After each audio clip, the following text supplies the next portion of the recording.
Ano na?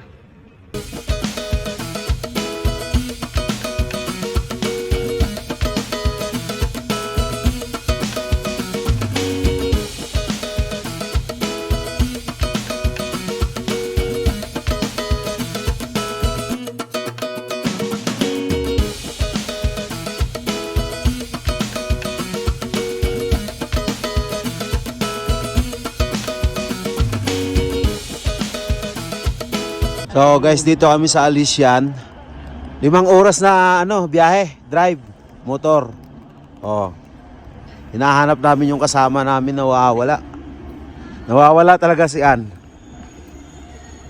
So habang inaantay namin yung tren.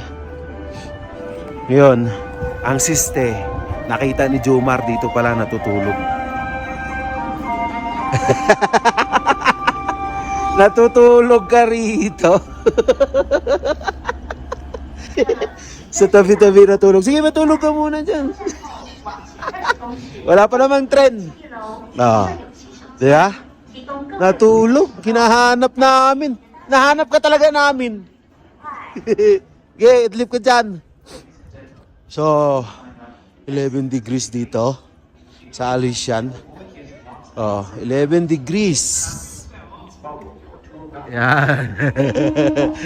Ganon siya kalamig. Sige na. Wala ka. Pagarin. Pagarin. Pagarin. Pagarin. Saan tayo? Saan tayo? Dito. Saan? Tatayo tayo. Dulo. Dulo tayo. Tara. Dulo. Hindi yan puno. Sana. Di ba pwede ilabas yung cellphone mamaya pag nag-video? Pwede. Gagi. Ay, wala na. Sige, tayuan. Tayuan dyan. Hindi na tayo makaano. Sige na.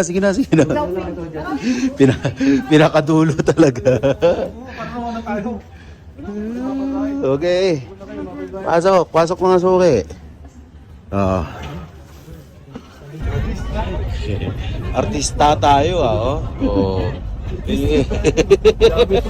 Artista pala tayo Pinipicture tayo ng mga tao. Loko yun.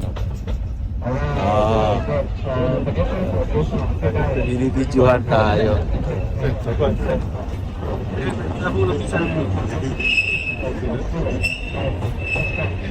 Ito ay, sorry.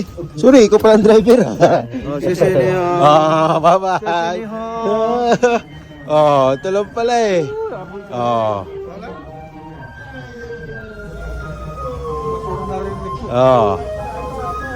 Basura pala eh. Basura nagwe-welcome sa atin. Legal ba na yan? Ha? Legal ba na? Legal. Pwede palang gayahin to eh. Sabi ko kay Daniel, gayahin natin to pre, picture. Tatayo lang dito. Utik na yan. Bata eh. Hindi na bata eh, malaki na eh, no?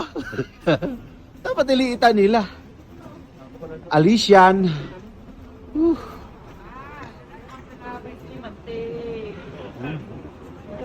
May mga kababayan tayong turista. Nakatur. Group tour ngayon. Shout out sa inyo mga kababayan. Ito pambabae ito, kanina panlalaki. Bata talaga to, no? Dapat ganito rin, no? Pangit yung kanina. Baglayo na ito. Yung drawing kanina, pangit. Pambabae, okay yung pambabae.